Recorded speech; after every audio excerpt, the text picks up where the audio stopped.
The fighting in eastern Ukraine, meanwhile, appears to be reaching a pivotal point, and many are closely watching to see if the rebel-held city of Donetsk will fall.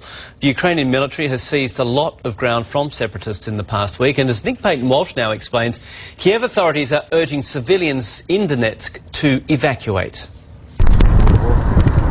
The Ukrainian army is fast moving into Donetsk, sat on its outskirts. But inside the city, great disquiet reigns.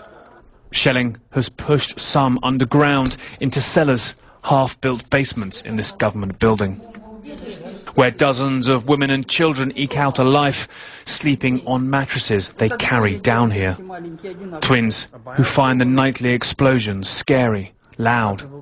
In this dim labyrinth, they believe the separatists when they tell them the Ukrainian army are American-backed fascists set on attacking the ethnic Russians here. They crush us, the damn Americans, she says. What are they doing?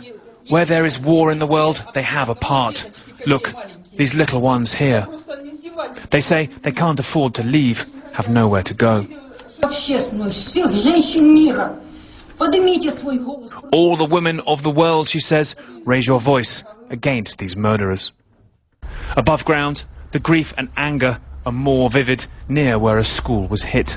In this small community, this can change childhood's daily life for years. They're unworthy because they're fascists, he says. The government, why do they have to shoot innocent people? Streets torn up. Ukraine's army have used a lot of artillery in their fast advance, and as Rima returns to her home for the first time, it's unclear who fired the shells here that shattered her windows. If I'd been asleep here, I would have died, she said. She was staying at her daughter's when the shells hit. Here you can see the civilian cost of the heavy weaponry used by the Ukrainian army to make that swift advance happen. And here also in the shattered windows, damaged homes, you get a sense of quite how complex it will be for Kiev to win some locals back. Here, where shells landed, 2 people were killed.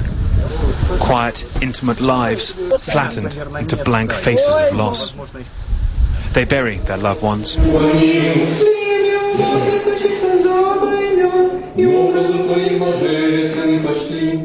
The war is changing. Separatist militants thinning on the streets, their leaders cancelling public appearances, Ukraine's army moving fast. But this sense of the violence entering a final phase buys no comfort when tragedy has already come and is permanent. Nick Payton-Walsh, CNN.